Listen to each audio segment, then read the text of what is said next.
الخلق أجمعين، والصلاة والسلام على أشرف الأنبياء والمرسلين حبيبنا وحبيب إله العالمين أبي القاسم المصطفى محمد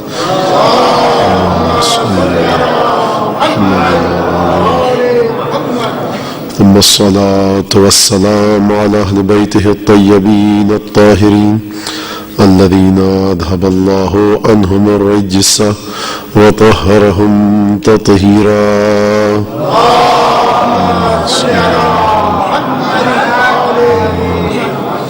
واللعنة الدائمة على أعدائهم أجمعين من الآن إلى قيام يوم الدين. أما بعد، فقد قال الله تبارك وتعالى في قرآنه المجيد وفرقانه الحميد وقوله الحق وهو أصدق الصادقين: أعوذ بالله من الشيطان الرجيم. قل إن صلاتي ونسكي ومحياي ومماتي لله رب العالمين. صدق الله العلي العظيم. صلوات بيجيك دفع محمد وعلى محمد.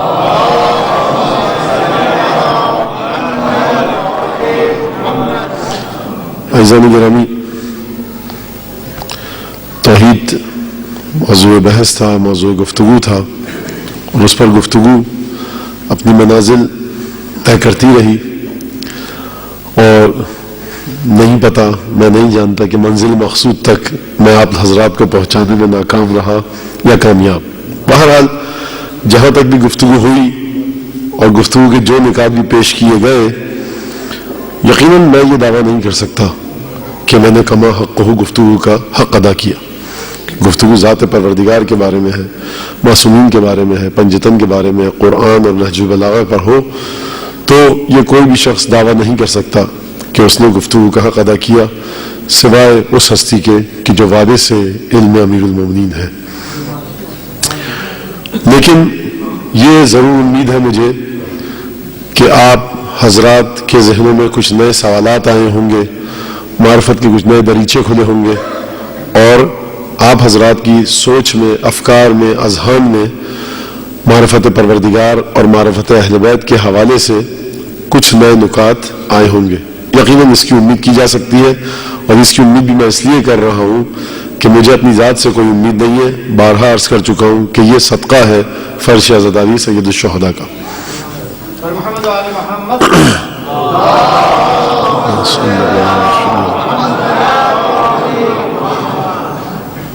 اور میں گفتگو اس سے پہلے کہ شروع کروں، کیونکہ آج جو میرے حصے میں ایام آئے ان کی آخری مجلس ہے، تو ایک بات میں ضرور عرض کروں گا. دیکھیے، میں نے عرض کیا تھا کہ استنزل الرزق بالصدقہ، رزق کو نازل کرو صدقے کے ذریعے، اپنے بھی توفیقات میں اضافے کا سبب بناؤ صدقے کے ذریعے. ان الصدقہ تدفع 70 بلاء، صدقہ 70 بلاؤں کو دور کرتا ہے. سر اور علن میں دن کے وقت، رات کے وقت صدقہ دینے کی الگ کیفیات ہیں، الگ ثواب ہے، الگ اثرات ہیں. آپ حضرات یقیناً یہاں پر موجود ہیں، اور ہندوستان، پاکستان، یا یوں کہیے کہ بر صغیر سے آئے ہوئے حضرات ہیں. آپ میں سے کچھ حضرات کا تعلق دیہات اور گاؤں سے ہوگا، کچھ کا تعلق شہر سے ہوگا، کوئی بڑے شہر سے آیا ہے، کوئی کسی چھوٹے شہر سے آیا ہے، لیکن سب کی بنیاد اور سب کا تعلق اور جڑ بر صغیر ہے. تو یہاں کی زندگی کا آپ کو غافل نہ کر دے. کوشش کیجئے کہ سب سے پہلے، اگر آپ میں استطاعت ہے تو، اگر آپ میں استطاعت ہے تو اپنے خاندانوں میں دیکھیے، اپنے رشتہ داروں میں دیکھیے کہ کہیں کوئی ایسا انسان تو نہیں کہ جسے آپ کی مدد کی ضرورت نہ ہو. یقیناً پروردگار عالم نے، جو پروردگار عالم کام خود کرنا چاہتا تھا، اس کے لیے اس نے ائمہ کو، معصومین کو بھیجا، اور ائمہ معصومین جو کام کرنا چاہتے تھے انہوں نے وہ کام علماء کے ذریعے کروائے. ایک سلسلہ ہے کہ جہاں پر ہر ہستی اپنے سے مافوق کے لیے کام kar رہی ہے، خدمت انجام دے رہی ہے. امام زمانہ اس وقت خدا کے لیے کام انجام دے رہے ہیں.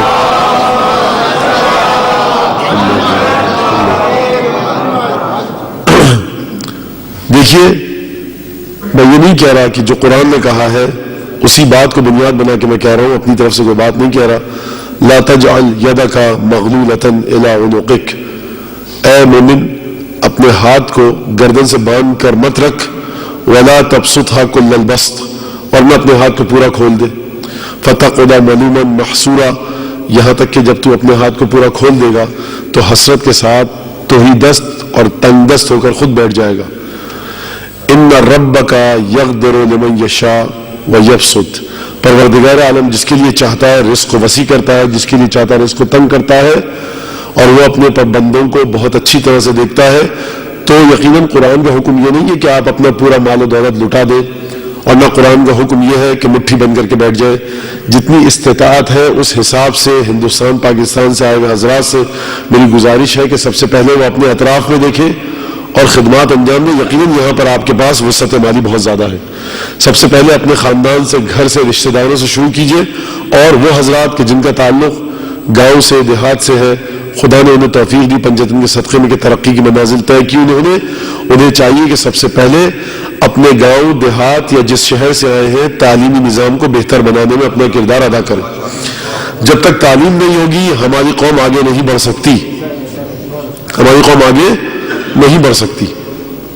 کچھ جو موضوعات سوچ کر آیا ہوں میں وہ آؤں گا اس طرف، لیکن یہ کہنا بہت ضروری ہے کہ اگر آپ دو تین، ایک چھوٹے سے گاؤں سے تعلق ہے آپ کا، ہندوستان کے یا پاکستان کے، دو تین لوگ ہیں، مل کر 2 کمرے بنوا سکتے ہیں، آپ کسی سے مدد لے سکتے ہیں، 2 کمرے بنوائیے، کسی کو پیسہ دیجیے، تنخواہ باندھیے اس کی، اور کہیے بچوں کو تم پڑھاؤ 1لی 2ری 4تھی 5ویں کلاس، اور ایک پیریڈ اسلام کا بھی رکھیے، اسلامیات کا رکھیے کہ جس میں آپ اپنی دینیات پڑھائیں۔ اور یقیناً جب آپ ایسا اسکول کھولیں گے تو فرقے اور مذہب کی قید سے بالاتر ہو کر لوگ آپ کے پاس اپنے بچوں کو بھیجیں گے۔ ایک فیس بھی رکھیے تاکہ آپ پر بوجھ نہ ہو، اور جو بچہ فیس نہ دے سکے اس کے لیے کوئی وظیفے کا، اسکالرشپ کا انتظام کیجیے۔ اس سے ہوگا کیا؟ ترقی کی راہیں کھلیں گی۔ اور میں نے عرض کیا آپ کو کہ صدقہ جاریہ ہے، یہ صدقہ جاریہ ایسا ہوتا ہے کہ روایت میں ملتا ہے ہمیں کہ تم نے جس کو وضو سکھایا جب تک وہ زندہ رہے گا وضو کرتا رہے گا، اس کا ثواب تمہیں ملتا رہے گا۔ تم نے، اور اگر اس شخص نے کسی کو وضو سکھایا اور اس شخص نے کسی کو وضو سکھایا، جتنے لوگ وضو سیکھتے رہیں گے اور کرتے رہیں گے، تم کیونکہ بنیاد تھے اس لیے تمہیں ثواب ملتا رہے گا۔ اب اگر آپ سوچئے ذرا کہ کسی چھوٹے سے گاؤں میں آپ محبت اہل بیت کی داغدار بنیاد ڈال کر چلے جائیں، جب تک یہ سلسلہ چلتا رہے گا آپ کو ثواب ملتا رہے گا۔ فرمایا مولا کائنات نے، دیکھو 6 خصال،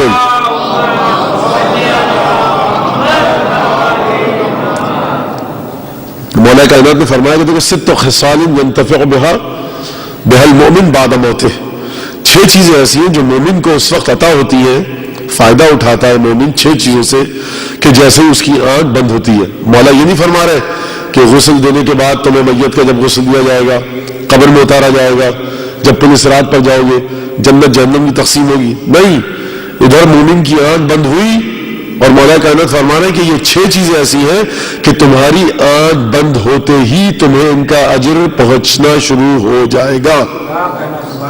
6 خصال ينتفع بها المؤمن بعد موته، تو یہ کون بتائے گا کہ موت کے بعد کن چیزوں کا فائدہ ہوتا ہے؟ وہی بتلائے گا کہ جس کے لیے زندگی اور موت یکساں ہو، جو اس دنیا میں رہتے ہوئے موت کو سمجھ چکا ہو، جو اس دنیا میں رہتے ہوئے جنت اور جہنم کی حقیقت کو سمجھ چکا ہو، وہی بتائے گا، میں تو نہیں بتا سکتا۔ 6 چیزیں ایسی ہیں۔ سب سے پہلی چیز ولد صالح یستغفر لہ، وہ نیک اولاد جو انسان چھوڑ کر جائے اور مرنے کے بعد انسان کے، اس کی نیک اولاد اس کے لیے استغفار کرتی رہے، پہلی چیز اولاد کی تربیت۔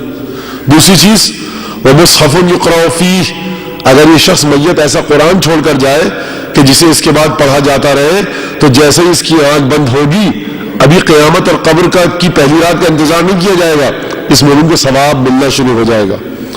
ولد صالح، نیک اولاد، قرآن، اور اس کے بعد فرمایا وقلیب یحفرہ، وہ کنواں جو یہ کھود کر چلا جائے، اگر اس نے زندگی میں کنواں کھدوایا، اس کی جیسے ہی آنکھ بند ہوگی اسے اس کنویں کا ثواب پہنچنا شروع ہو جائے گا۔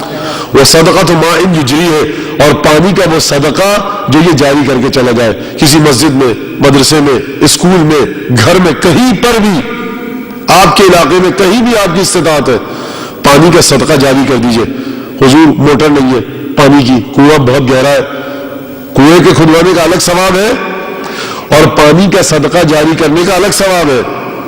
کسی کی استطاعت ہے، حضور دیکھو جب رمضان آئے گا تو ماہ مبارک رمضان پانی ٹھنڈا میری طرف سے. کوئی آدمی کہتا ہے نہیں موٹر نہیں ہے پانی کی مسجد میں لگوا دوں گا. اور ضروری نہیں کہ مسجد یا گھر یا امام باڑہ. اگر آپ کسی مومن کے گھر میں دیکھتے ہیں کہ پانی کی مشکل میں گرفتار ہے وہ, اگر یہ بھی آپ صدقے کے طور پر اس کے گھر میں پانی کی موٹر لگوا دیں یا کنواں کھدوا دیں یا ہینڈ پمپ لگوا دیں, یہ بھی خدمت مولا کائنات کہتے ہیں کہ جو تمہیں جیسے ہی آنکھ بند ہوگی اس کا اجر ملنا شروع ہو جائے گا. قرآن جو تمہارے بعد آئے پانی کا صدقہ وسنت حسنۃ یؤخذ بها بعدہ, اور وہ پانی اور وہ نیک رسم و رواج جو تم اپنی زندگی میں جس کی داغ دیل ڈال کر چلے جاؤ, اور تمہارے مرنے کے بعد اس نیک اچھے رسم و رواج پر جب تک عمل ہوتا رہے گا تمہیں اس کا ثواب ملتا رہے گا. اور ثواب ملنا کب سے شروع ہوگا؟ جیسے ہی آنکھ بند ہوگی. وغرس یغرس وشجر یحرس, وہ کھیتی جو تم اگا کر جاؤ, اگر درخت لگا دو کہیں پر تو جیسے ہی تمہاری آنکھ بند ہوگی درخت کا ثواب ملتا رہے گا. آج دنیا بات کرتی ہے پالوشن کی, گرین پیس اور یہ سب چیزیں چل رہی ہیں حضور, تو یہ دیکھیے 1400 سال پہلے مولا کائنات بتا کر گئے ہیں کہ درخت لگاؤ اس کا تمہیں ثواب ملے گا. اب اس کی قید نہیں ہے کوئی, ہندوستان پاکستان میں لگوائیے, یہاں پر آپ کا گھر ہے, زمین دیکھتے ہیں اب خالی ہے, بلدیہ کی طرف سے ممانعت نہیں ہے, ایک درخت لگا دیجئے. انسان سوچتا ہے میں کیوں لگاؤں, بلدیہ کی ذمہ داری ہے. حضور بلدیہ کی ذمہ داری ہے یا نہیں یہ ایک الگ بحث ہے, لیکن ثواب اگر آپ کو چاہیے تو آپ درخت لگا دیجئے, ثواب ملنے لگے گا. اور سوچئے اگر تمام کے تمام مولا کائنات کے چاہنے والے اس صرف حدیث پر عمل کریں, توجہ کیجئے گا, صرف اس حدیث پر عمل کریں تو دیکھیے دنیا کے کتنے مسائل حل ہو جائیں گے. یہ اہل بیت کا خاصہ ہے کہ ایک حدیث کے اندر بڑے بڑے مسائل کا حل پیش کر کے چلے جاتے ہیں. اور اولاد کی تربیت کی جب بات آئی تو آپ نے سوچا سنا ہوگا یقیناً کہ جنگ ہوئی, مالک اشتر نے پوچھا کہ مولا یہ آپ رات کی تاریکی میں حملے کر رہے تھے, رات کو جنگ ہو رہی تھی, مولا یہ آپ تکبیر کی صدائیں بلند کرتے تھے, تو میں نے گنا کہ مولا کائنات نے 532 مرتبہ تکبیر کی صدا بلند کی. اچھا سلام ہے مالک اشتر کو کہ تلوار چلاوے اور مولا کی تکبیر پر دھیان بھی رکھے ہوئے. اسی لیے تو کہا دیکھیے یہ تلوار تو چھوڑ دیجئے, اگر سامنے سے لاٹھی لے کر کوئی آدمی دکھ جائے کہ حملہ کرنے آ رہا ہے تو انسان اپنے گھر کا ٹیلی فون نمبر بھول جائے گا کہ اب کروں تو کیا کروں, بھاگنے کا راستہ ڈھونڈوں. لیکن شاباش مالک اشتر کو, کیونکہ شاگرد مکتب امیر المومنین تھے, تلوار بھی چلا رہے ہیں جنگ میں اور کان مولا کی تکبیر پر رہے. تو دیکھا اتصال آپ نے کہ جو علی کے چاہنے والے ہوتے ہیں کس انداز سے متصل رہتے. کہا کہ مالک دیکھو میں نے جب بھی کسی کو واصل جہنم کیا ایک تکبیر کی, تو 532 تک تو گنے. تو مالک اشتر نے کہا واقعہ آپ کے سامنے کہ مولا میں نے بھی کچھ اتنے ہی مارے. کہا کہ مالک فرق ہے. کہا کہ مولا کیا فرق ہے؟ کہا کہ تمہارے سامنے جو آیا تم نے تلوار چلا دی مار دیا, علی کے سامنے جو آیا علی نے اسے نہیں مارا بلکہ پہلے نسلوں کو دیکھا, اگر نسل میں کوئی میرا چاہنے والا دکھا, محب علی دکھا, تو میں نے اسے چھوڑ دیا, اسے مارا کہ جس کی نسلوں میں محب علی نہ تھا.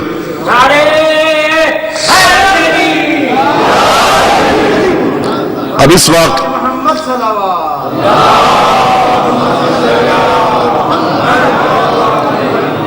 واقعے کا اس حدیث سے ربط کیا ہے کہ 6 چیزیں ایسی ہوتی ہیں جو انسان کو فائدہ دیتی ہیں موت کے بعد. اس واقعے کا اس سے ربط کیا ہے؟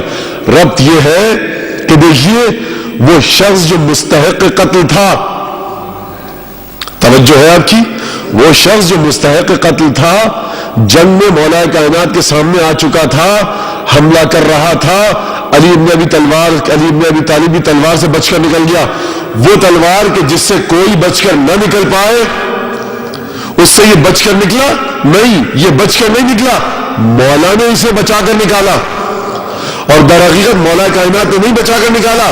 کیا کہا مولا نے کہ دیکھو میں نے اس کی نسلوں میں دیکھا اگر کوئی بچہ ایسا تھا جو محب علی تھا, میں نے اس بچے کے صدقے میں کہ جو ابھی پیدا ہی نہیں ہوا تھا, وہ بچہ 10ویں نسل میں آنا تھا, اس بچے کو 20ویں نسل میں, 30ویں, 100ویں, 1000ویں, 2000ویں نسل میں, علی نے دیکھا کہ ایک کوئی بچہ ہے اس کی نسل میں جو محب ہے میرا یا نہیں. اب اس سے کوئی غرض نہیں مولا کائنات کو کہ وہ بچہ 200 سال بعد پیدا ہوگا, وہ 1000 سال بعد پیدا ہوگا, وہ 2000 سال بعد پیدا ہوگا. صبح قیامت تک تمام پیدا ہونے والی نسلوں کو مولا کائنات نے دیکھا اور پھر اسے جانے دیا. یعنی وہ بچہ اگر ایسا بچہ اس شخص کی نسل میں ہو جو دشمن علی ہے، وہ بچہ کہ جو محب علی ہے 1000 سال بعد پیدا ہوگا، اگر اس کا باپ، اس کا پردادا، پردادا کا پردادا، اس کے جد امجد اجداد کوئی علی کے سامنے آ جائے تلوار اٹھا کر، لیکن علی دیکھے کہ اس کی نسل میں میرا چاہنے والا ہے، تو علی اسے بخش دے، معاف کر دے، جانے دے، وہ موت کہ جو علی کے ہاتھ سے بھی بچ کر نہیں جا سکتی، وہ بچہ جو ابھی پیدا نہیں ہوا اپنے دادا پردادا کو علی کے ہاتھوں بچا کر لے گیا۔ تو سمجھا آپ نے کہ نسل کی تربیت کیا ہوتی ہے؟ تو کوشش کیجئے کہ ہماری آپ کی نسلوں میں ایسی اولاد آئے، کوشش ایسی کیجئے کہ وہ 10 نسلوں بعد آئے، 20 نسلوں بعد آئے، اس انداز سے آئے کہ وہ بچہ کہ جو ابھی پیدا نہیں ہوا تھا اپنے باپ دادا کو علی کی تلوار سے بچا کر لے گیا۔ تو سوچئے اگر ہماری نسلوں میں ایسا بچہ آئے کہ جس کی ولایت علی بن ابی طالب ہم سے بھی زیادہ مضبوط ہو اور مضبوط ہو اور مضبوط ہو، ہماری نسلوں میں کوئی سلمان کا شاگرد ہو، ہماری نسلوں میں کوئی ابو ذر ہو، ہماری نسلوں میں کوئی مالک اشتر ہو، تو دیکھیے اس وقت ہمیں کتنی برکتیں مولا علی کی نصیب ہوں گی۔ بہت آرام سے سن لیا آپ نے اس جملے کو، ذرا صلوات بھیجیے۔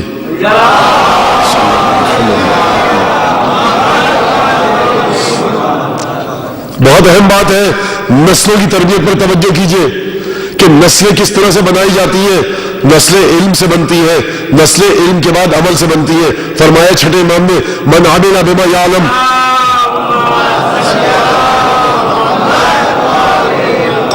من عمل بما یعلم، چھٹے امام کی حدیث ہے، من عمل بما یعلم علمہ اللہ ما لم یعلم، جو عمل کرے گا اپنے علم کے مطابق خدا اسے وہ علم دے گا جو وہ نہیں جانتا۔ یہ چھٹے امام اطلاع نہیں دے رہے آپ کو، یہ وعدہ ہے۔ جو اطلاع دے یہ ہستیاں یا وعدہ کرے، دونوں میں بات ایک ہی ہوتی ہے، تفصیل الگ ہے، اس تفصیل میں نہیں جانا۔ تو علم کرتا کیا ہے، علم کی حقیقت کیا ہے، علم کی منزلت کیا ہے؟ فرمایا دیکھیے اب یہاں پر مولا کائنات کے 2 طرح کے اصحاب ہوتے تھے۔ ایک وہ صحابی کہ جو چپ ہوتے تھے تو مولا کائنات خود گفتگو کرتے تھے، اور کچھ وہ صحابہ تھے، اصحاب تھے مولا کائنات کے کہ جو خود سوال کرتے تھے تو مولا جواب دیتے تھے، ورنہ خاموش رہتے تھے۔ تو 2 طرح کے صحابی ہو گئے۔ یقیناً وہ اصحاب، وہ ساتھی مولا کائنات کا کہ جو جب چپ ہو جائے تو مولا کائنات گفتگو کرے، ہم یہ کیا حال ہے، اس کی منزلت الگ ہے، اور وہ صحابی جو سوال آ کر پوچھے پھر مولا جواب دے، اس کی منزلت کچھ اور ہے۔ کمیل ان اصحاب میں سے ہے کہ جن سے مولا کائنات خود گفتگو کرتے تھے۔ نہج بلاغہ میں جملہ ہے کہ اخذ بیدی امیر المومنین علی بن ابی طالب فلما اصخر واخرج الى الجبان فلما اصخر تنفس الصعداء۔ کمیل کہتے ہیں میرا ہاتھ پکڑا ایک دفعہ رات کو مولا کائنات نے۔ اب دیکھیے یہ جملہ کہ مولا کائنات نے میرا ہاتھ پکڑا رات کی تاریکی میں، اس کو سوچئے گا کہ یہ کون ہستی ہے جو ہاتھ پکڑ رہی ہے۔ اس ہستی میں طاقت ہے کہ اگر عیسیٰ، میں کل عرض کر چکا، مردوں میں زندہ کرتے تھے، اگر موسیٰ کے پاس ید بیضا تھا، اگر آدم کو تعلیم اسما ہوا، فرشتوں نے سجدہ کیا، یہ سب کی سب کرامتیں اس میں اعظم الہی کی بدولت ہے، اس میں اعظم تھا ان کے پاس۔ لیکن وہ ہستی ہے یہ علی بن ابی طالب کہ جو مجسم اسم اعظم ہے۔ کل میں نے عرض کیا کہ پروردگار، خدا کی قسم، پروردگار کی بارگاہ میں نہ مجھ سے بڑی کوئی خبر آئی، نہ ہے، نہ آئے گی، اور نہ مجھ سے بڑی کوئی آیت ہے۔ کمیل کا ہاتھ پکڑا، میں کہوں گا کمیل یہیں بھی تمہاری حرکت قلب بند ہو جائے تو کافی ہے خوشی سے کہ کس نے تمہارا ہاتھ تھاما۔ اور اخرج الی الجبان، اور شہر سے باہر نکلے، فلما اصحرا، جب صحرا کی طرف آ گئے، شہر پیچھے رہ گیا، تو تنفس الصعداء، علی نے ایک لمبی آہ بھری۔ دیکھیے یہ میری اور آپ کی ٹھنڈی سانس نہیں ہے، یہ اس کی ٹھنڈی سانس ہے کہ جو اگر ایک ٹھنڈی سانس لے لے تو جہنم کے شعلے سر پر جائے۔ تنفس الصعداء، اور کمیل بھی جانتے ہیں کہ کس ہستی کے ساتھ ہوں، ایک ایک خصوصیت کو لکھا روایت میں۔ میرا ہاتھ پکڑا، باہر لے کر چلے، رات کی تاریکی تھی، صحرا میں پہنچ گئے، لمبی سانس لی ایک ٹھنڈی۔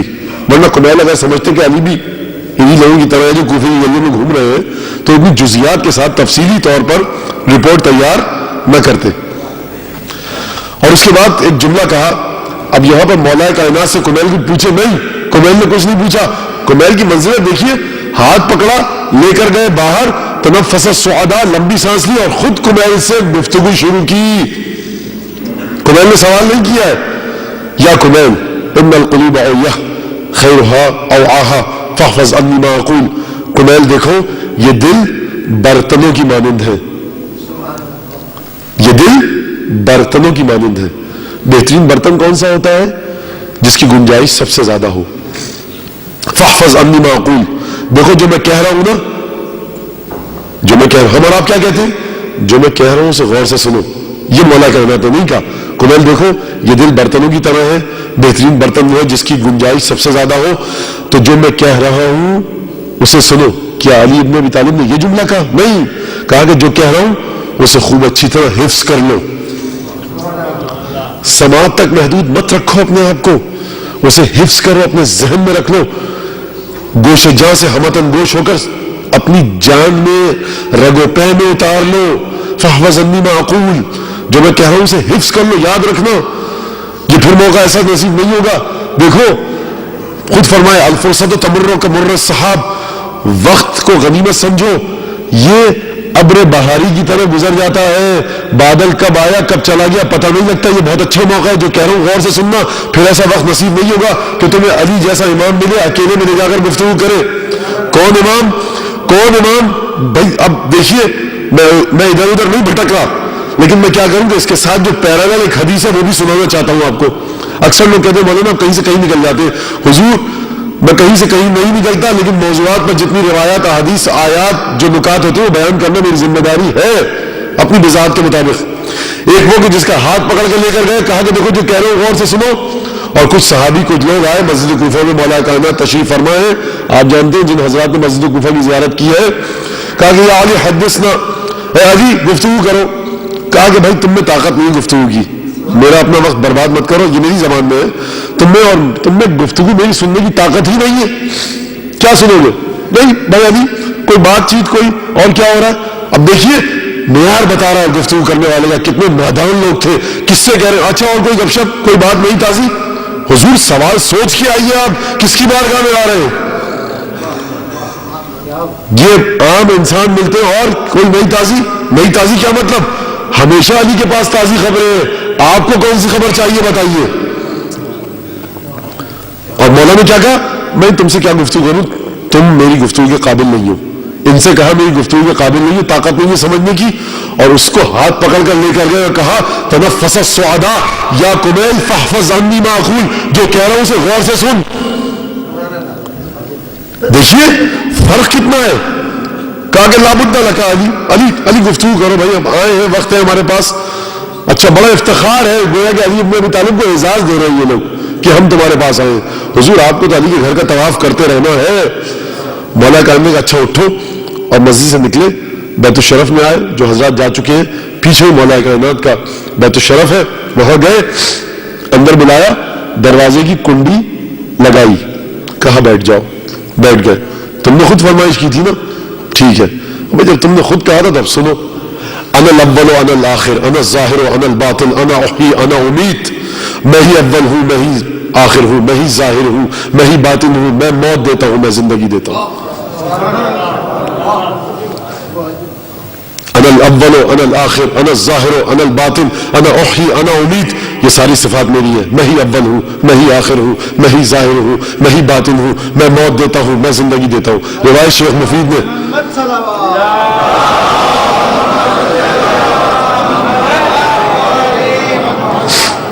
میں ہی موت دیتا ہوں, میں زندگی دیتا ہوں, میں اول ہوں, میں آخر ہوں, میں ظاہر ہوں, میں باطن ہوں. اور یہ صفات, یہ روایت شیخ مفید نے نقل کی اپنی کتاب میں. جب ان لوگوں نے ایک دفعہ سنا تو گھبرا کر اٹھ کھڑے ہوئے اور کہتے کفر علی, کفر علی, علی کافر ہو گئے, علی کافر ہو گئے. تو دیکھیے جس کے کفر اور ایمان کا معیار یہ ہو کہ گفتگو کرنے کے لیے خود آئے اور پھر گفتگو سمجھ میں نہ آئے، گفتگو کرنے والا پہلے کہہ چکا ہے کہ تم میری گفتگو نہیں سمجھ سکتے ہو، اس کے باوجود آئے جب گفتگو وہ ہوئی کہ جس کے بارے میں گفتگو کرنے والا خود کہہ چکا ہے کہ سمجھ نہ پاؤ گے، کتنے جہلا اور نادان اور احمق لوگ تھے کہ بجائے اس کے کہ یہ پوچھے اچھا تم نے کہہ تو دیا ذرا سمجھاؤ، اور جب سمجھ میں نہ آئے پھر اعتراض کریں اور جائیں۔ ابھی گفتگو ختم نہیں ہوئی تھی کہ میں کفر علی اور اٹھ کے بھاگے دروازے کی طرف۔ کتنے جوہلا تھے۔ یہ مسائل ہے مولا کائنات کے کہ بات سمجھنے والا نہ مل سکا۔ اب یہ دوڑے سب دروازے کی طرف، دروازے پہ کنڈی لگی ہوئی ہے، ان لوگوں نے کنڈی کو کھولنا چاہا، مولا کائنات نے ہاتھ کا اشارہ کیا اور کنڈی سے مخاطب ہو کر کہا یا باب استمسک علیہم، اے دروازے میں روک کر رکھنا، جانے مت دینا۔ 10-15 لوگ طاقت لگا کر کنڈی کھول رہے ہیں لیکن وہ کنڈی جو انگلی کے اشارے سے بند ہو جائے 10-15 لوگوں سے نہ کھل سکی۔ کیوں نہ کھل سکی؟ کیونکہ مشیت الہی ہے کہ کنڈی نہ کھلے۔ یہ مشیت الہی آئی کہاں سے؟ دیکھو جب علی سے ٹکر لوگے نا تو آسان سے آسان کام بھی مشکل ہو جائے گا، لیکن جب علی کے ساتھ رہو گے تو مشکل سے مشکل کام بھی آسان ہو جائے گا۔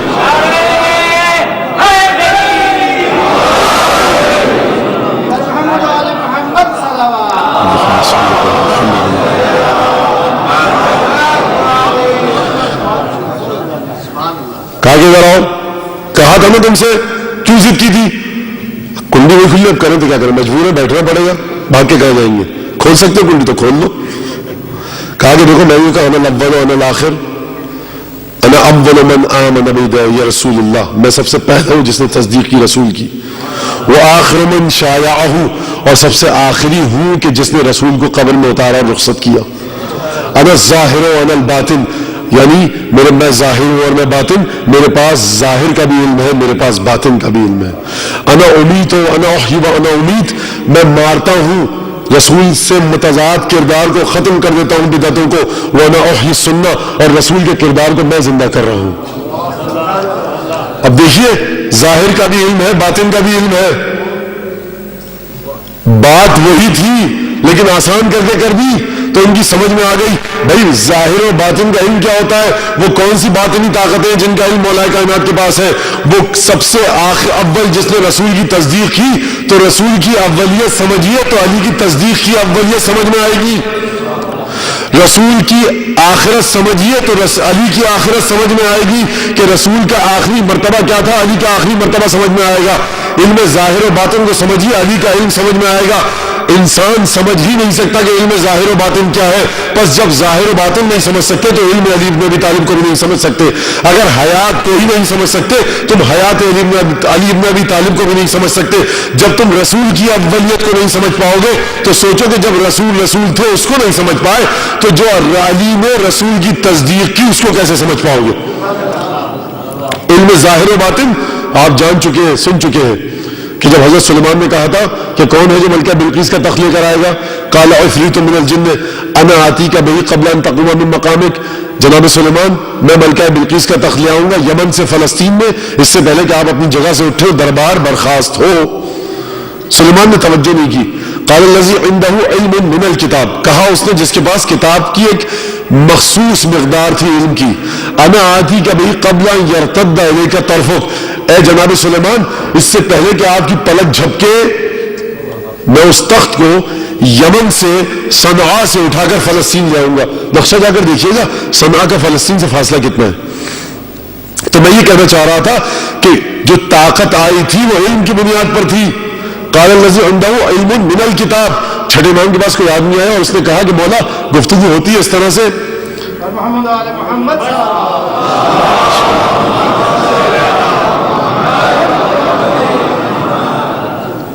گفتگو اس طرح سے ہوتی ہے کہ مولا کائنات سے پوچھا کسی نے، کہا کہ ابھی گفتگو خلاصہ کر کے پیش کر رہا ہوں کہ دیکھو تم لوگ جو سمجھتے ہو، مولا نے فرمایا مولا کائنات کہ میں جنگ کر رہا ہوں، یہ جو مشکلات ہے تو میں اگر چاہوں تو ہزاروں میل دور بیٹھے ہوئے اپنے دشمن کو گریبان سے پکڑ کر کوفے کھینچ کے لے آؤں۔ کہا کہ مولا، چھٹے امام سے کہہ رہا ہے صحابی، مولا یہ تو بڑی عجیب بات ہے، لوگ جو کہتے ہیں کہ مولا کائنات سے ایسی حدیث منسوب ہے، تو چھٹے امام نے کہا کہ تم نے قرآن پڑھا ہے؟ کہا کہ جی۔ کہا کہ بلقیس کا قصہ پڑھا سلیمان کے ساتھ جب جناب سلیمان نے تخت منگوایا تھا؟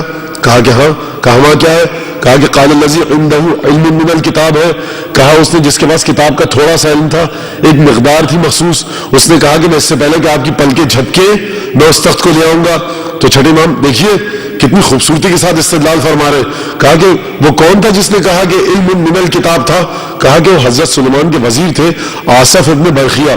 کہا کہ سلیمان کے وزیر تھے تو ان میں وزارت کی وجہ سے یہ طاقت آئی کہ وہ پلک جھپکنے سے پہلے لے آئے. کہا کہ جی مولا. کہا کہ سلیمان کے وزیر کے بارے میں تو مان گئے اور وہ محمد مصطفیٰ اس کے وزیر کے بارے میں نہیں مانتے.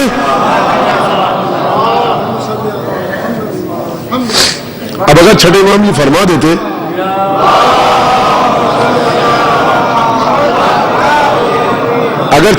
فرما دیتے کہ نہیں ہمارے دادا والد جد علی ابن ابی طالب میں یہ طاقت تھی، تو پھر وہ استدلال کہا جاتا. سکھایا ہر مرحلے پر، ہر مقام پر سکھایا، ہر مرتبے پر سکھایا کہ دیکھو کس انداز سے گفتگو کرو. بات ہو رہی تھی کمیل کی. میں نے عرض کیا تھا نا کہ میں ہو سکتا ہے آپ کو لے کر غوطہ زن ہو جاؤں، غوطہ لگاؤں اور بہت دور تک ہم تیرتے ہوئے نکل جائیں، لیکن نکالوں گا انشاءاللہ آپ کو وہیں سے جہاں سے غوطہ لگایا تھا. تو ہم نے کمیل کی حدیث سے غوطہ لگایا تھا، دوبارہ نکلے اب کمیلی کی حدیث پر. فاحفظ انی معقول. کمیل اچھی طرح سے یاد کر لو جو تم سے کہہ رہا ہوں.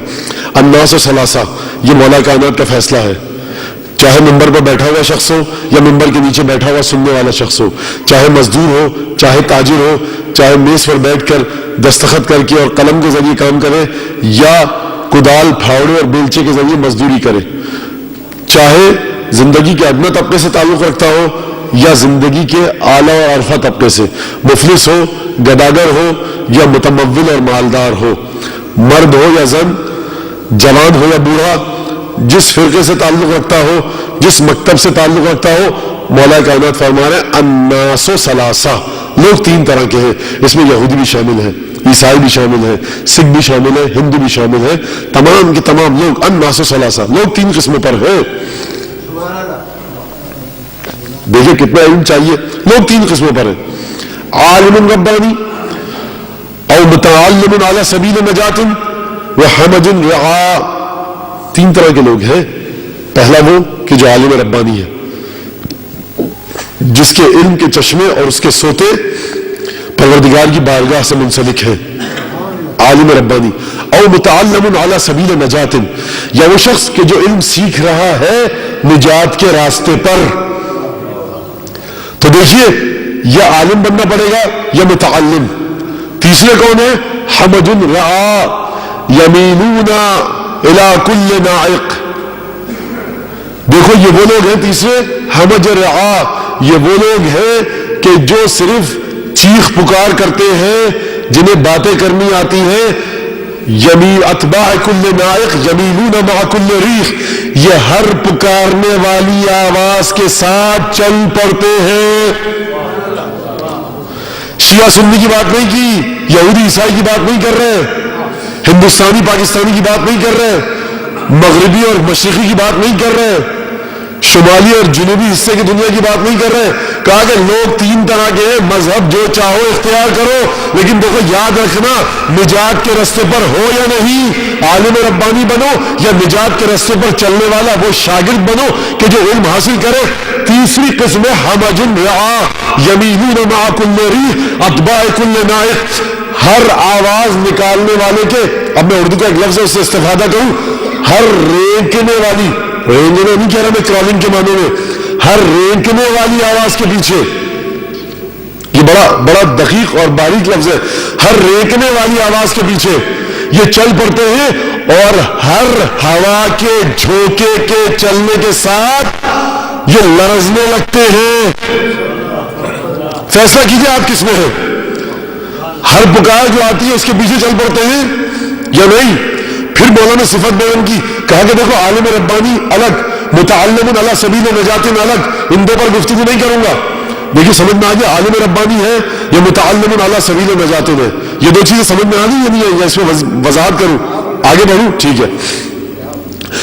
یمینون مع کل نائق اتباع کل نائق یمینون مع کل ریح، ہر معمولی سے جھونکے پر ہوا کے جھک جاتے ہیں، ادھر سے ادھر ہو جاتے ہیں. اور پھر فرمایا دیکھو یہ لوگ جو جاہل ہیں، جو ہر آواز پر لبیک کہتے ہیں، ہر پکار کے پیچھے چلنے لگتے ہیں، ہر بھنبھناہٹ پر کان دھرتے ہیں، لم یستضیعوا بنور العلم ولم یلجؤوا الی رکن وثیق.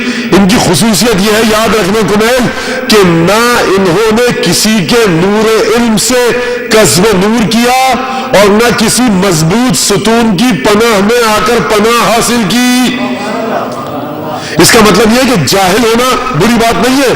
اگر جاہل ہے کوئی انسان، اگر لا علم ہے، تو اپنے لیے یا تو کوئی مضبوط ستون ڈھونڈے مولا کے بقول جس کی پناہ میں آ جائے، یا کوئی ایسا عالم ربانی ڈھونڈے کہ جس کے نور علم کے ذریعے کسب نور کر کر نورانیت حاصل کرے. کسب. پھر فرمایا مولا نے ایھا الناس، دوسرے خطبے میں، شقوا امواج الفتن بسفن النجات. اے لوگوں، فتنوں کی موجوں کے سینے کو چیرو نجات کی کشتی میں بیٹھ کر. نجات کی کشتی کیا ہے؟ بس اب میں آ گیا. ان الحسین مصباح الہدی و سفینۃ النجاہ. یہ ہو ہی نہیں سکتا کہ جو خلوص نیت کے ساتھ علی ابن ابی طالب کی بارگاہ میں ہاتھ بڑھائے، علی اس کے ہاتھ کو رد کر دے، حسین اس کے ہاتھ کو رد کر دے. یہ جو ہمارے یہاں گمراہیاں نظر آ رہی ہے، یہ اسی وجہ سے ہے کہ نقص ہم میں ہے، ہم نے ہاتھ بڑھایا ہی نہیں. ورنہ علی کی ذات تو وہ ہے کہ جو کمیل کو دیکھے تو ہاتھ پکڑ کر لے جائے، جو اپنا ہاتھ نہ تھمانا چاہے اس کے ہاتھ کو تھام لے، جو گفتگو کرنے کی ضد کرے علی اس سے گفتگو کرے اور پھر وضاحت اور تفسیر بھی کرے. تو یہ کیسے ہو سکتا ہے کہ آج کا مومن حسین کے لیے آئے، عزاداری کرے، آنسو بہائے، فرش عزا پر بیٹھ کر علی ابن ابی طالب سے مدد مانگے اور وہ ذات مدد عطا نہ کرے؟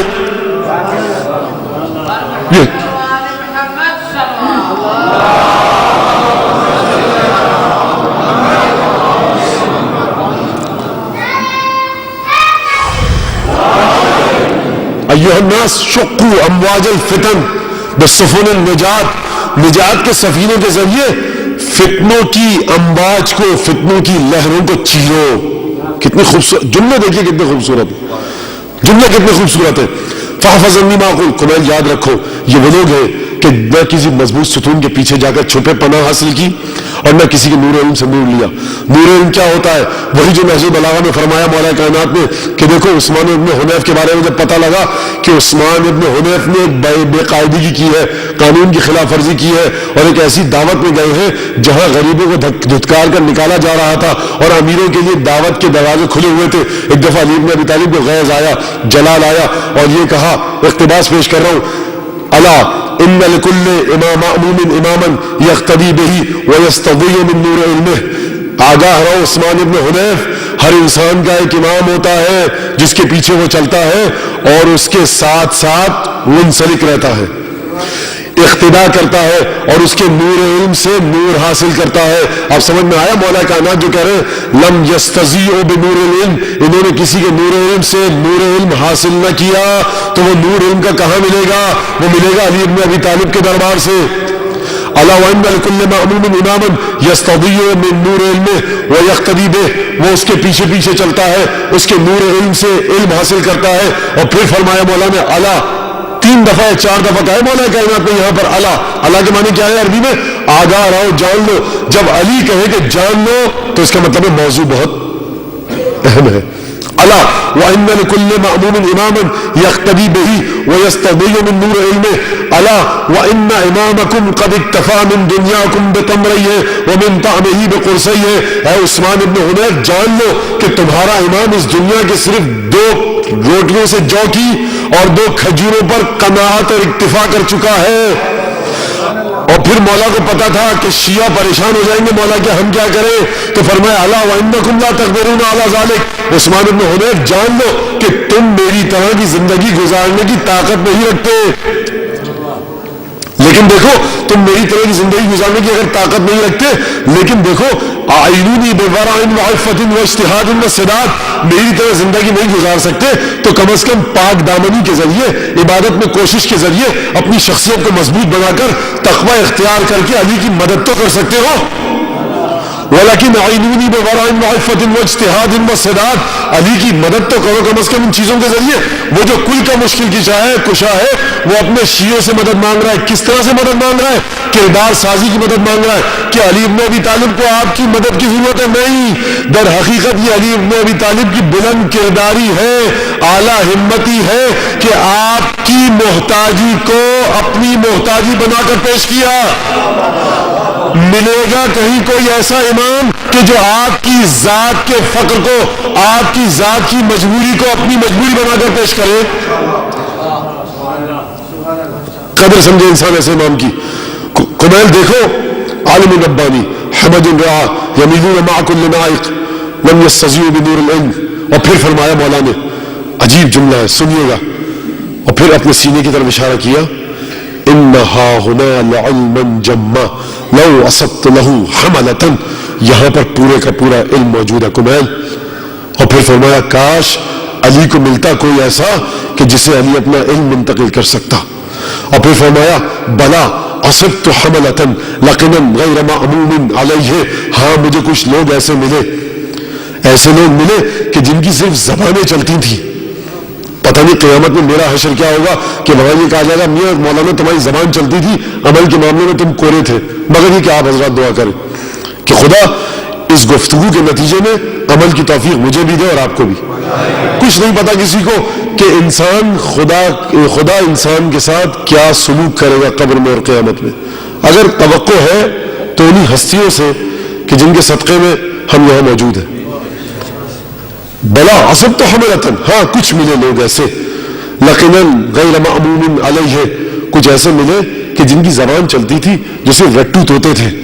یہ لفظ ہے اردو کا، رٹو توتے تھے، صرف رٹ لیتے تھے، علم نہیں سیکھا. غیر معموم علیہ، علی کو ان کی امانت داری پر اعتماد نہیں تھا. اور پھر دوسرے ایسے لوگ ملے کہ نعم معمون علیہ، کچھ لوگ ایسے ملے جو معمون تھے، ان کی دیندار تھے، لیکن لا بصیرت له فی احنائه ینقدح الشک فی قلبه لاول عارض من شبہۃ. دیندار تو تھے، مذہبی تو تھے، نماز روزہ تو کرتے تھے. دیکھیے وہ جو دیندار نہیں تھا، بے دین تھا، خائن تھا، امانت دار نہ تھا، علی نے اسے بھی کیا کیا؟ ٹھکرا دیا. یہی ہے نا بات، کہا کہ میں اسے علم نہیں دے سکتا اپنا. اب کچھ اور لوگ، دوسرا گروہ کیسا تھا کہ جو دیندار تھا، مذہبی تھا، لیکن اس کی حالت کیا تھی؟ لا بصیرت له فی احنائه، دین کے سلسلے میں صاحب بصیرت نہیں تھا. نماز روزہ کرنا کافی نہیں ہے متصل ہونے کے لیے. نماز روزے کے ساتھ ساتھ واجبات اور حرام کی پابندی کے ساتھ ساتھ دین میں بصیرت پیدا کیجیے، کیونکہ دین میں اگر بصیرت نہیں ہوگی تو جو آواز آپ کو پکارے گی آپ اس کے پیچھے چل پڑیں گے، ہوا کا ہلکا سا جھونکا آئے گا لرزنے لگیں گے.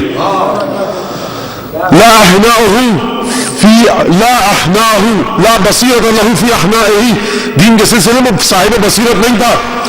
ینقدح الشک فی قلبہ لاول عارض من شبہۃ، جیسے ہی کوئی شک و شبہ کی بات آتی تھی دین کے بارے میں، اس کا ایمان ڈگمگانے لگتا تھا. علی کو ایسے لوگوں سے بھی کوئی کام نہیں ہے.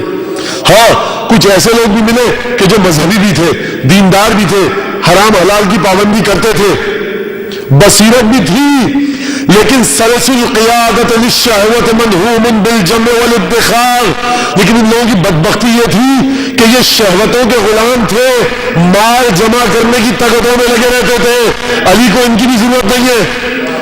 جہاں پہ علی اپنے علم کو منتقل کریں گے نہ اس میں نفسانی شہوتیں ہونی چاہیے، دین کی پابندی ہونی چاہیے، بصیرت دین ہونی چاہیے. ہواؤں کے جھونکے سے ادھر ادھر نہ ہلے، قلب میں فوراً ذرا سی بات کے بعد شکوک و شبہات نہ آ جائیں.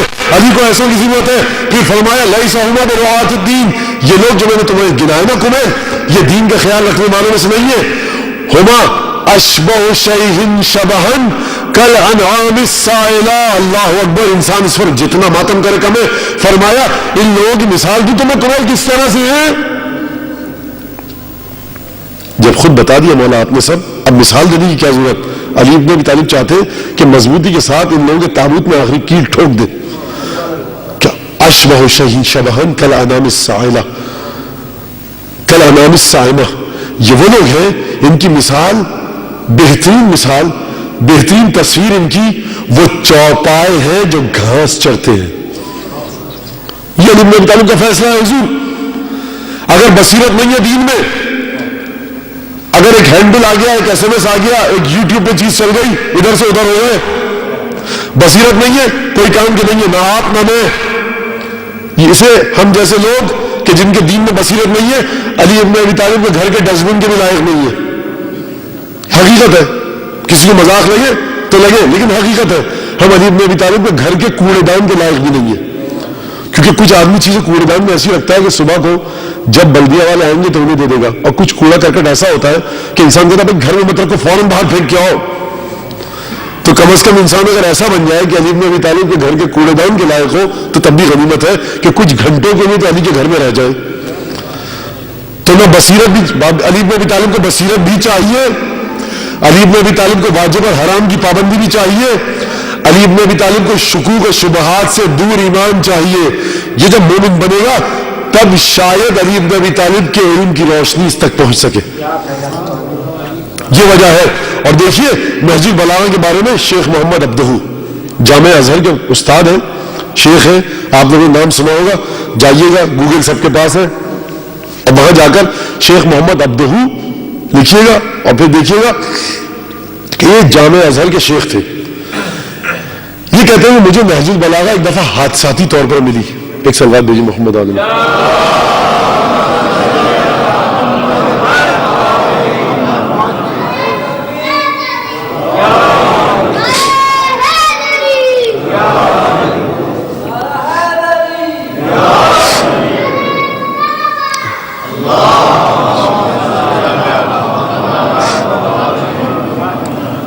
کہتے ہیں کہ نہج البلاغہ مجھے ایک دفعہ حادثاتی طور پر ملی۔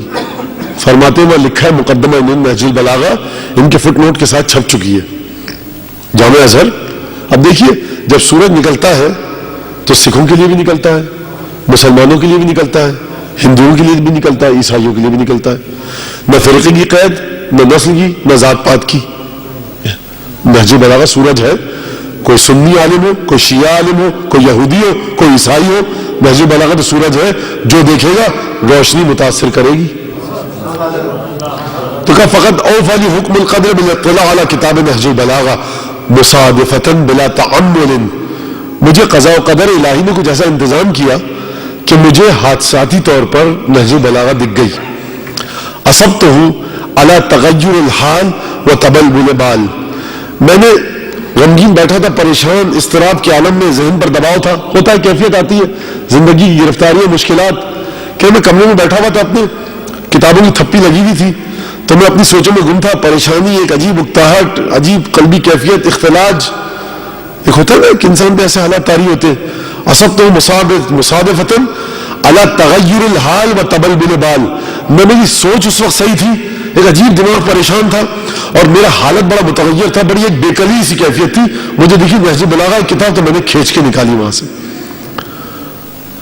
فوجدته تسلیہ وحیلة للتخلیہ، میں نے اس کتاب کو جب پڑھا تو مجھے لگا، میں نے پایا اسے کہ اس نے میرے دل کو تسلی دی اور میرے اندر اٹھنے والے طوفان اور غم و غصے کی کیفیت کو لگتا ہے اس نے پاک و صاف کر دیا، اندر کے غرد و غبار مٹا دیا۔ دیکھیے نجف خم کا کوئی مرجع تقلید نہیں کہہ رہا ہے، جامع ازہر کا شیخ الازہر کہہ رہے ہیں، وائس چانسلر کہیے، سربراہ کہیے یونیورسٹی کے ازہر کے۔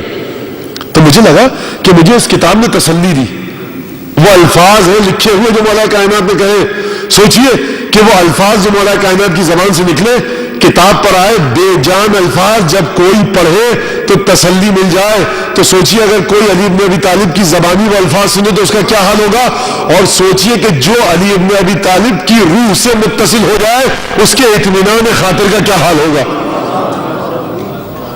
یہی تو بات ہے، متصل کیجئے اپنے آپ کو علی ابن ابی طالب سے، سکون مل جائے گا دل میں۔ جو شخص فرقے کی قید سے بالاتر ہو کر جب بے جان الفاظ کو کاغذ پہ لکھے ہوئے اپنی الفاظ میں پڑھے تو اسے تسلیت مل جائے، تسلی مل جائے، سکون مل جائے۔ فَكَانَ يُخَيَّلُ إِلَيَّ، اور مجھے لگتا ایسا تھا پڑھتے ہوئے، أَنَّ حُرُوبًا شَبَّتْ وَغَارَاتٍ شَنَّتْ، جب میں نے نہج البلاغہ پڑھی تو مجھے ایسا لگا کہ ہر طرف گھمسان کا رنگ جاری ہے، ایک جنگ ہو رہی ہے، مجھے لگا نہج البلاغہ میں ایک ان حروب شبت وغارات شنت, ایک جنگ چھڑی ہوئی نہج بلاغہ میں. وان عقود النظام وصفوف الانتظام, اور مجھے ایسا لگا ان جحافل الکتابہ, مجھے ایسا لگا کہ کتابت کے لشکر اور فصاحت اور بلاغت کے لشکر سفارائی کیے ہوئے ہیں. وَأَنَّ حُرُوبٍ شَبَّتْ وَغَارَاتٍ شَنَّتْ, اور مجھے ایسا لگا کہ جنگ چھڑی ہوئی ہے جو ہر طرف تباہیاں مچا رہی ہے. دیکھیے الفاظ پڑھ کے ایسا لگ رہا ہے کہ ہر طرف ایک جنگ چھڑی ہوئی ہے اور تباہیاں مچا رہی ہے. اور پھر اس کے بعد مجھے یہ لگا کہ ان الباطل منکسر, اس کتاب کو پڑھنے کے دیکھیے بڑی توجہ کیجیے گا, میں پیچھے نہیں آؤں گا, وقت کم رہ چکا ہے, کہ ایک جنگ چھڑی ہوئی ہے, ہر طرف تباہی مچی ہوئی ہے. یہ خود بتائیں گے کہ جنگ کون سی تھی اور تباہیاں کس کی مچی تھی, کون سی چیز تباہ ہو رہی ہے, جنگ کس کی چھڑی ہوئی ہے. کہا کہ مجھے ایسا لگا کہ جنگ چھڑی ہوئی ہے, ان حروب شبت وغارات شنت والباطل منکسر ومرج الشک فی خمود وحرج الریب فی رکود.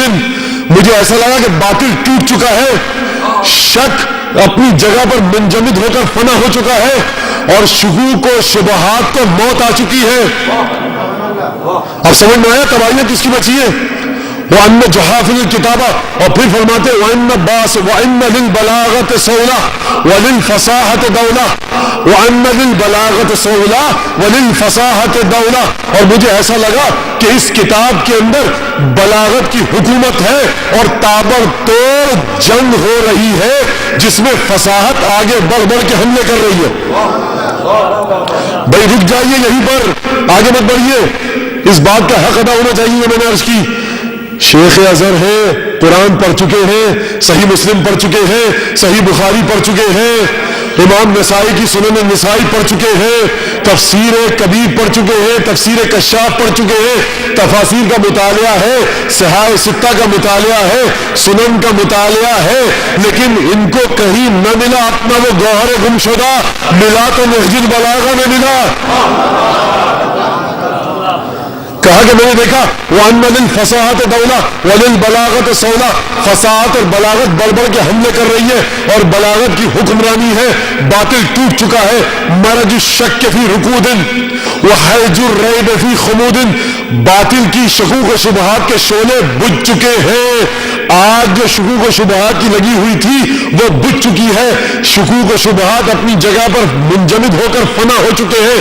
وَأَنَّ بَاسِلَ تِلْكَ الدَّوْلَةَ وَحَامِلَ تِلْكَ الصَّوْلَةَ هُوَ لِوَاؤُهَا الْغَالِبُ أَمِيرُ الْمُؤْمِنِينَ علی ابن ابی طالب. اور پھر فرماتے دیکھو تم اگر مجھ سے پوچھنا چاہو کہ یہ حملہ کون کر رہا ہے, یہ فساد اور بلاغت کی جنگ کہاں چھڑی ہوئی ہے, تو یاد رکھنا کہ وہ پرچمدار علمدار کہ جس کے ہاتھ میں بلاغت کا علم ہے, اور وہ پرچمدار اور علمدار کہ جس کا بیان, جس کی تقریر, جس کے خطبے آگے بڑھ بڑھ کر شکوک و شبہات کو ختم کر رہے ہیں. تابر توڑ جنگ چھڑی ہوئی ہے. جانتے ہو اس کا علمدار کون ہے؟ وہی ہے جو غالب کل غالب ہے, اور جس کے ہاتھ میں پرچم لوا ہے وہ ہے امیر المومنین علی ابن ابی طالب.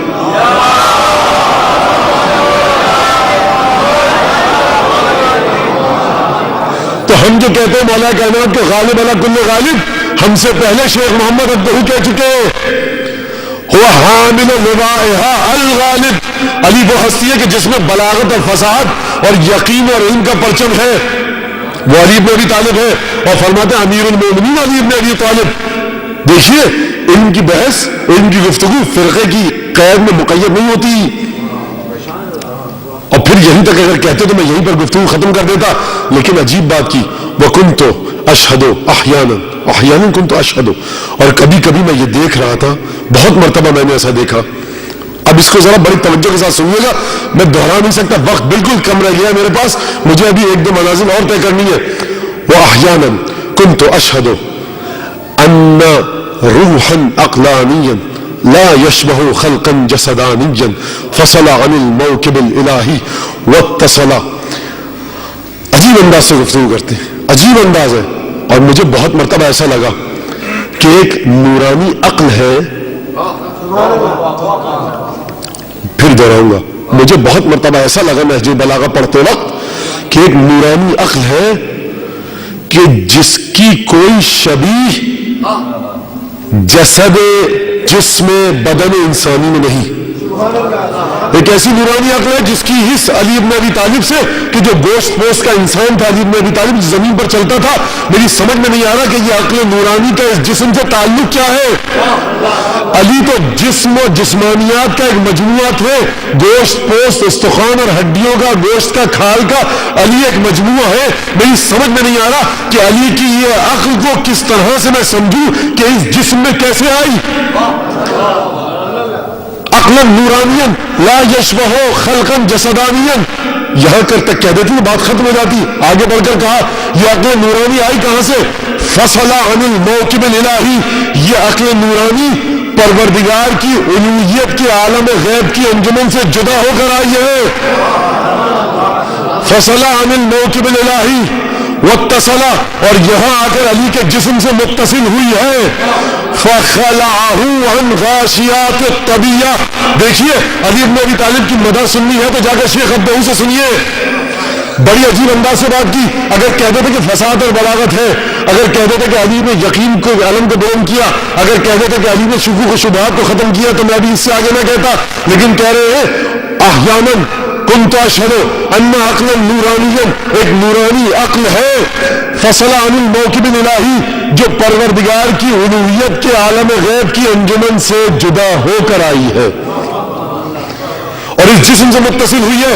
اگر جسم سے متصل ہو گئی بات ختم ہو جاتی تو میں بھی نہ کہتا. لیکن کیا کہوں، اس سے آگے ایک اور بات کہی ہے انہوں نے.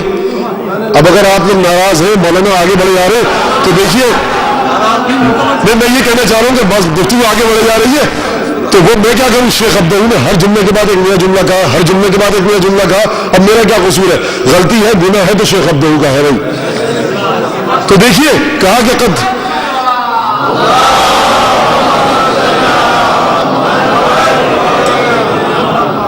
فصل عن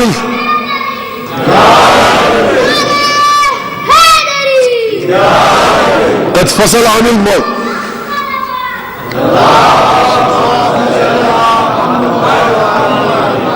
جتنے نعرے لگنے ہیں اس سے زیادہ پھر میں ٹائم آؤٹ بھی دوں گا، پھر آپ لوگ کچھ مت کہیے گا مجھے. تو دیکھیے قد فصل عن الموکب الالہی، وہ روح کہ جس کی کوئی شبیہ کوئی مثال اس عالم جسد میں، عالم جسمانیات میں نہیں ملتی، وہ عالم الہی سے، غیب الہی کی انجمن سے جدا ہو کر آئی ہے. جب وہ انجمن الہی سے جدا ہو کر آئی ہے روح، علی کے جسم میں وہ روح آئی ہے، تو اس روح نے علی کے ساتھ کیا کیا؟ سوال ہے نا. فرماتے خود جواب دیتے فخلعہ عن غاشیات الطبیعیہ، تو اس روح نے آ کر علی ابن ابی طالب کو اس دنیا کی مادیات سے جدا کر دیا. دیکھیے علی کو مادیات سے جدا کر دیا، پھر جدا کر کے کہاں لے گئی؟ بھائی دیکھیے میں نے آپ کے سامنے عرض کیا تھا نا، یا ایتھا النفس المطمئنہ ارجعی الی ربک راضیۃ مرضیہ، اے ہمارے نفس مطمئنہ آ ہماری طرف. وہ روح علی ابن ابی طالب کہاں سے آئی ہے؟ عالم الوہیت سے آئی ہے. جب اس کا وطن عالم الوہی تھا تو وہ علی کے پاس آ کر رکے گی تو نہیں، دوبارہ علی کو کسی مقام پر کھینچ کے لے جائے گی. بھائی ہر چیز اپنے وطن کی طرف جاتی ہے. فرمایا فصل عن الموکب الالہی، وہ انجمن الوہیت سے جدا ہو کر روح آئی ہے، علی کے پاس آئی، علی کے جسم میں آئی. فخلعہ عن غاشیات الطبیعیہ، اس نے علی کے جسم کو، علی کی ذات کو ان مادیت اور مادہ پرستی سے جدا کر دیا. اور پھر کیا کہا؟ فَسَمَا بِهِ إِلَى الْمَلَكُوتِ الْأَعْلَىٰ، اور اس روح نے علی کو اس دنیا میں رہنے نہ دیا، ٹھہرنے نہ دیا. علی رہتے تو تھے اس دنیا میں، لیکن علی کی روح فَسَمَا بِهِ إِلَى الْمَلَكُوتِ الْأَعْلَىٰ، یہ روح جو منجمن الہی سے جدا ہو کر علی کے جسم میں آئی تھی، اس روح نے علی کو اس دنیا میں رہنے نہ دیا. علی رہتے نہیں تھے ظاہراً، لیکن وہ روح جو علی کے جسم میں آئی، سما بہی إِلَى الْمَلَكُوتِ الْأَعْلَىٰ، وہ علی کی روح کو ملکوت اعلیٰ تک لے کر چلی گئی. بھائی ملکوت ہوتا کیا ہے؟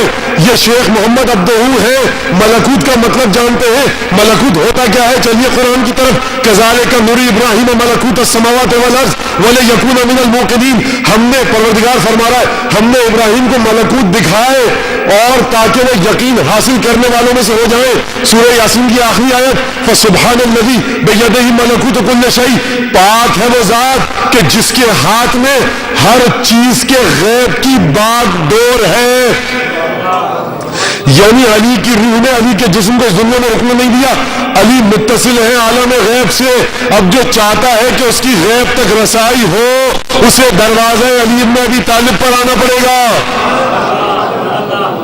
یہ حیات علیم میں ابی طالب ہے, یہ زندگی ہے علیم میں ابی طالب کی. اور حیات کرتی کیا ہے؟ ولا تقولوا لمن يقتل في سبيل الله اموات بل احياء ولا يحسبن الذين قتلوا في سبيل الله امواتا. کہا کہ دیکھو گمان مت کرنا کہ وہ لوگ جو پروردگار عالم کی بارگاہ میں شہید ہوئے مرے ہیں انہیں مردہ مت سمجھنا. جو لوگ انہیں مردہ مت کہو, کبھی کہا کہ مردہ مت کہو اور کبھی کہا کہ مردہ مت سمجھنا. وہ پروردگار کی بارگاہ میں ہے, یرزقون, انہیں رزق ملتا ہے لیکن لا تشعرون, تمہیں اس کا شعور نہیں. وہ رزق ہے کیا؟ بس عزیزان گرامی آخری منزل اور مصائب کی طرف آؤں گا, بڑی توجہ سنیے گا. وہ رزق ہے کیا؟ پروردگار نے کہا وَلَا تَقُولُوا لِمَن يُقْتَلُ فِي سَبِيلِ اللَّهِ أَمْوَاتٌ, جو اللہ کی راہ میں مر گئے انہیں مردہ مت کہو, وہ زندہ ہیں.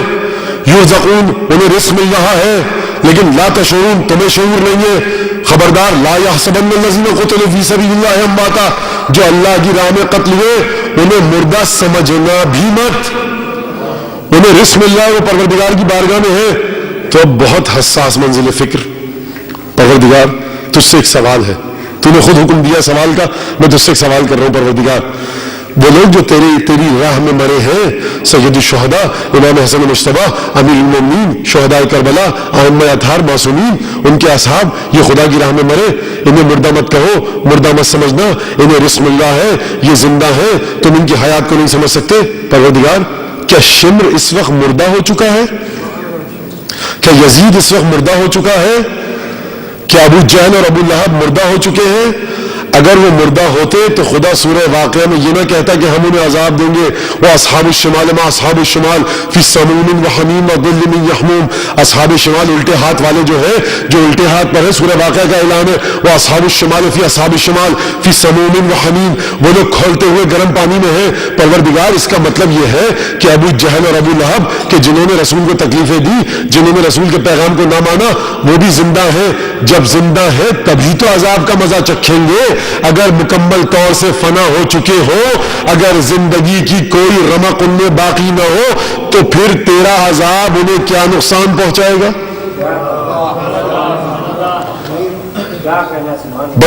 بڑی حساس منزل فکر ہے. اور میں اس فیشن کے تحت نہیں کہہ رہا کہ آپ سمجھے کہ مولانا ہر جملے پہ کہتے ہیں, میں کیا کروں, ہے حساس منزل فکر, میرا کوئی قصور نہیں ہے. اور اب میں اس بحث کو چھیڑ چکا ہوں, تو اب میں گھڑی کو دیکھوں گا, نہ آپ دیکھیے گا, اب اسی کے بعد مسائل تک آؤں گا. دیکھیے ایک کامن سینس کی بات ہے, اگر ایک انسان مکمل طور پر فنا ہو چکا ہو, آپ کہتے ہیں کہ صاحب اس قالین کا قصور ہے, میں اس قالین کو سزا دوں گا, 100 کوڑے مار دیجیے اس قالین پر, اس قالین کو درد کا احساس ہوگا؟ نہیں. اس کا مطلب یہ ہے کہ جو دشمنان جو کفار تھے, ابو جہل اور ابو لہب مثلا, تو وہ وہاں پر ہے, تو کچھ گرم پانی کھولتا ہوا پینے کو مل رہا ہے. اگر ایک ایسا انسان جو اس دنیا میں مکمل بے جان ہو اور پانی پیے, اور جو اس انداز سے بے جان ہو کہ شعور نہ ہو, سینسز کو کھو چکا ہو, تو پھر خدا کے عذاب دینے کا فائدہ کیا؟ اس کا مطلب ہے کہ ابو جہل اور ابو لہب بھی زندہ ہیں, تبھی تو عذاب جب ملے گا تو درد کے مارے بلبلائیں گے. تو پروردگار تو ابو جہل اور ابو لہب کے بارے میں کیوں نہیں کہا, تو نے شمر کے بارے میں کیوں نہیں کہا, تو نے ظالم ان لوگوں کے بارے میں کیوں نہیں کہا جو کفار تھے, نمرود کے بارے میں کیوں نہیں کہا, فرعون کے بارے میں کیوں نہیں کہا, حامان کے بارے میں کیوں نہیں کہا, شداد کے بارے میں کیوں نہیں کہا؟ زندہ تو یہ سب ہیں, عذاب تو سبھی کو مل رہا ہے. عذاب اس لیے دیا جاتا ہے کہ تکلیف کا مزہ چکھے.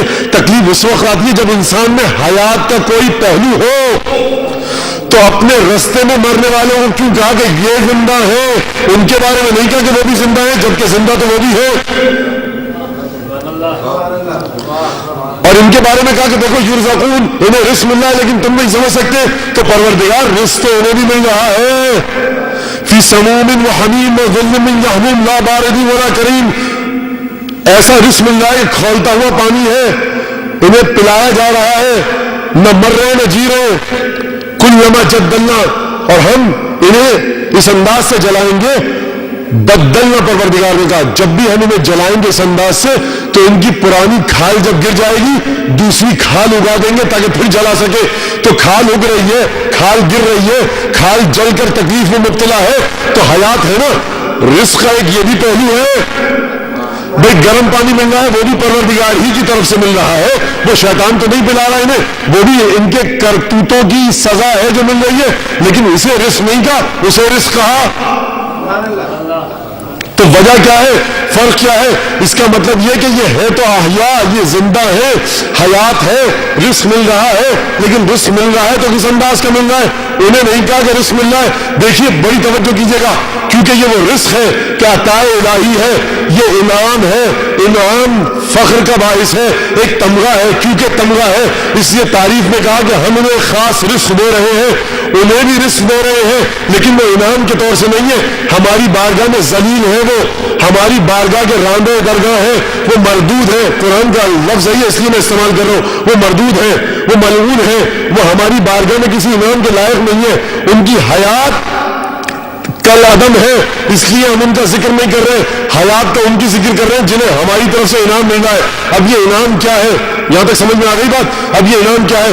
چلیے سورہ قمر کی آخری آیت، ان المتقین فی جنات و نہر فی مقعد صدق عند ملیک مقتدر، دیکھو متقین باغوں میں ہیں اور دریاؤں میں ہیں، یہ نہیں کہا کہ متقین کو ہم دریا اور باغ عطا کریں گے، کہا کہ ان المتقین، سورہ قمر کی آخری آیت، ان المتقین فی جنات و نہر، متقی لوگ باغوں کے اندر ہیں، دریاؤں کے اندر ہیں، اور یہ کہہ دیتا پروردگار کہ دریاؤں کے اندر ہیں، باغوں کے اندر ہے کافی تھا، اور پھر کہا کہ دیکھو یہ باغ اور دریا معمولی میں سمجھنا، فی مقعد صدق، ان کی جائگاہ، ان کا مقام حقیقت پر مبنی ہے، مقعد صدق ہے، وہاں سچائی ہے، وہاں رازگوئی ہے، وہاں حقیقت ہے، وہاں اصلیت ہے، اس جگہ کو فنا نہیں، اس جگہ میں کوئی نقص نہیں، وہاں کوئی کمی نہیں، کوئی کجی نہیں، کوئی کسی قسم کی خامی نہیں، فی مقعد صدق عند ملیک مقتدر۔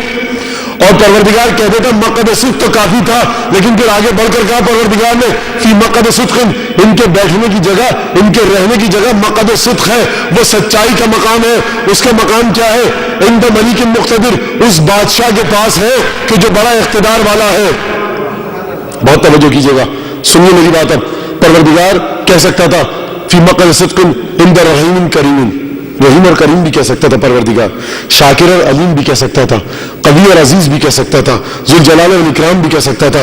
یہ پروردگار نے یہاں اپنا تعارف کروایا متقین کو انعام دیتے وقت کہ جن کی حیات کو پروردگار عطا کر رہا ہے، تو یہ کیوں کہا کہ ملیک، بڑی قدرت والا بادشاہ؟ یہ کیوں کہا؟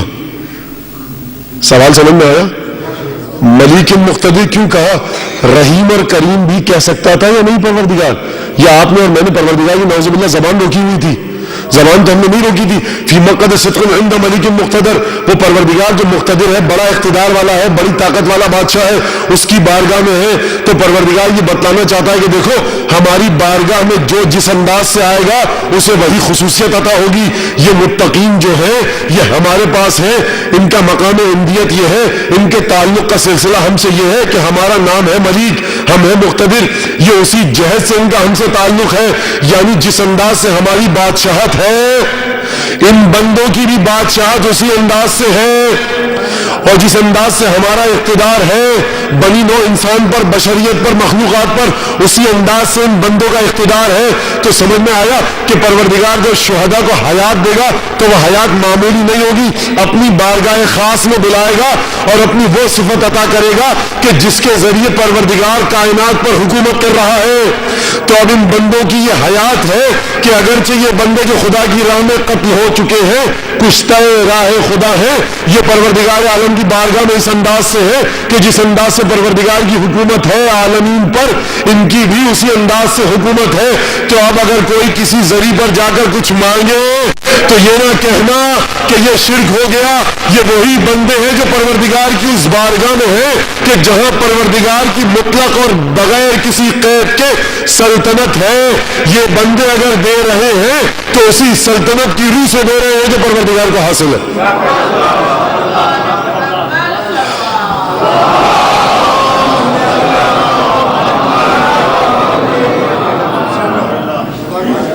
تو حیات کا فرق آیا سمجھ میں؟ ابو جہل اور ابو لہب بھی وہاں پر ہیں لیکن مقعد صدق میں نہیں ہے، عند ملیک مقتدر نہیں ہے، ان کا تعلق پروردگار سے عذاب اور گناہ کا ہے، سزا مل رہی ہے۔ یہ بندے جو مقعد صدق ملیک مقتدر میں ہے انہیں انعام دیا گیا ہے، اور اس انداز کا انعام دیا گیا ہے کہ یہ دو نام ملیک اور مقتدر یعنی بادشاہ اور بڑی طاقت والا بادشاہ۔ پروردگار کی طاقت کیا ہے؟ کوئی اس طاقت کے سامنے نہیں آ سکتا۔ جب پروردگار کی طاقت کے سامنے کوئی نہیں آ سکتا تو یہ بندے جب جس وقت جو کرنا چاہے، انہیں پروردگار نے یہ طاقت عطا کی ہے کہ جب یہ کسی چیز کا ارادہ کر لیں تو اب ان کے سامنے کوئی نہیں آ سکتا۔ بس عزیزان گرامی، یہی وہ مرتبہ تھا، یہی وہ رتبہ تھا کہ جو ان ہستیوں کو ملا ہے۔ کیسے ملا؟ عبودیت کے ذریعے۔ کیسے ملا؟ الوہیت کے ذریعے، وحدانیت کے ذریعے۔ انہوں نے اپنی ذات کو فنا کر دیا پروردگار عالم کی ذات میں۔ بس آخری شب ہے یہ، اور میرا دل چاہتا ہے کہ رخصت سید الشہداء پڑھوں۔ کیا کہا شاعر نے سید الشہداء کی زمانی؟ دو جملے مصائب کے 4 جملے پڑھوں گا کہ ترکت الخلق طرا فی ہوا کا وایتمت عیالی کی اراکا۔ پروردگار میں نے تیری محبت میں سب کو چھوڑ دیا، اپنے بچوں کو خود سے یتیم کیا۔ فرشتے نازل ہوئے کربلا کے میدان میں، سید الشہداء کی خدمت میں کہا مولا ہم فرشتے ہیں، خدا نے اجازت دی ہے کہ نازل ہو کر آپ سے پوچھے کہ آپ اگر حکم دیں تو لشکر یزید کو تہز نہز کر دیں۔ آپ کیا چاہتے ہیں؟ النصرہ واللقاء، آپ مدد چاہتے ہیں ہماری یا ملاقات پروردگار؟ کہا کہ حسین کو مدد کی ضرورت نہیں، حسین پروردگار سے ملاقات کا خواہش مند ہے۔ بس ایک دفعہ آواز دی سید الشہداء نے کہ یا زینب و یا رقیہ و یا سکینہ و یا ام کلثوم علیکن منی السلام۔ اے ماں کی کنیز فضہ، اے زینب اور اے ام کلثوم اور اے سکینہ تمہیں سلام ہو۔ بس بیویاں سمجھ گئی کہ اب حسین کی رخصت آخر ہے، اور ایک دفعہ بہن زینب کو بلایا، کہا بہن زینب ذرا وہ پرانا کرتا لا دو کہ جو تم نے اماں کے دور سے میرے لیے رکھا ہوا ہے۔ زینب سمجھ گئی، ذہن میں یہ الفاظ تھے کہ دیکھ زینب جب تیرا بھائی حسین تجھ سے وہ بوسیدہ کرتا طلب کرے تو سمجھ لینا کہ آخری وقت آ چکا ہے۔ بس ایک دفعہ سید الشہداء ذوالجناح پر تشریف فرما ہوئے، نظر یمین و شمالن، کچھ عجب نہیں کہ سید الشہداء نے ایک نظر ڈالی ہو اور دیکھا ہو کہ جب مدینے سے چلے تھے تو عباس نے گھوڑے کی راسیں پکڑی تھی، اکبر نے سوار کرایا تھا، لیکن کیا کرے حسین کہ اب کوئی سوار کرانے والا نہیں۔ دل یہ کہتا ہے کہ زینب نے حسین کو سوار کرایا ہوگا۔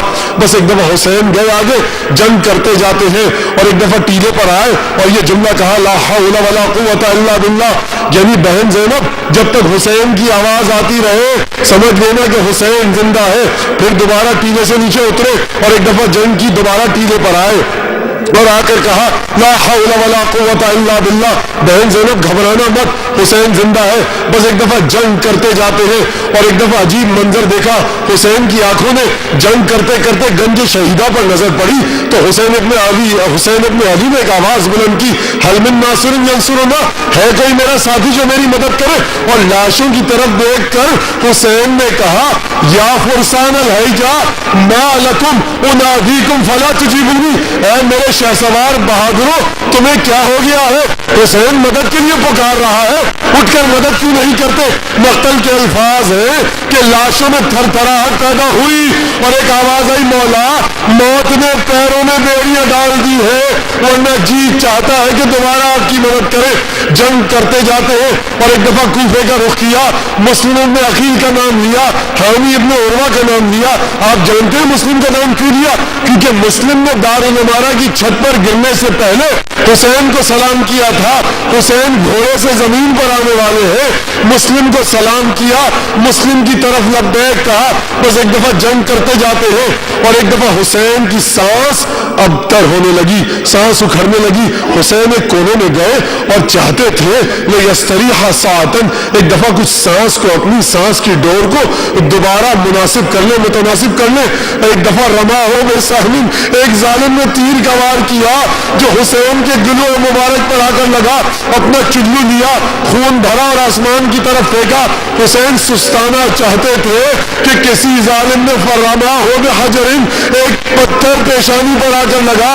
اب حسین کے جسم سے اتنا خون بہ چکا ہے کہ مولا گھوڑے پر نہ سنبھل سکے، ایک دفعہ گھوڑے سے زمین پر آئے۔ میں آپ سے ایک جملہ کہہ دوں، جب عباس گھوڑے سے گرے، جب علی اکبر گھوڑے سے گرے، جب قاسم گھوڑے سے گرے، سب نے یہ کہا تھا نا السلام علیکم یا ابا عبداللہ، اے چچا حسین مدد کے لیے آ آئیے، چچا عباس مدد کے لیے آئیے۔ عباس جیسا جوان گرا تھا، حسین کو مدد کے لیے پکارا تھا، لیکن اللہ نے غربت حسین کہ جب گھوڑے سے زمین پر آئے تو کوئی نہ بچا تھا جسے مدد کے لیے پکارتے۔ بس ایک دفعہ سر حسین جدا کیا گیا، زمین کربلا پر زلزلہ آیا، جبرائیل کی آواز آئی، لقد تحطمت واللہ ارکان الہدی۔ گھوڑوں نے اپنے سر کو حسین کے خون سے رنگین کیا، دوڑتا ہوا خیام تک گیا۔ بیویوں نے دیکھا شاید حسین آ گئے، لیکن اب جو دیکھا تو زین ہوندی ہوئی ہے، راسیں کٹی ہوئی ہیں۔ سکینہ آگے بڑھی اور ایک بچپنے کے انداز میں سوال کیا، عہد طفولیت ہے، ایک سوال کیا، یا جواد آبی حل سخی آبی ام قتل عطشانہ، میرے بابا کے گھوڑے ذرا مجھے یہ بتا، میرا بابا جب جنگ کے لیے گیا تھا تو پیاسا تھا، مجھے یہ بتا کہ جب میرے بابا کا گلا کاٹا گیا تو میرے بابا کو پانی دیا گیا یا تشنہ لفظ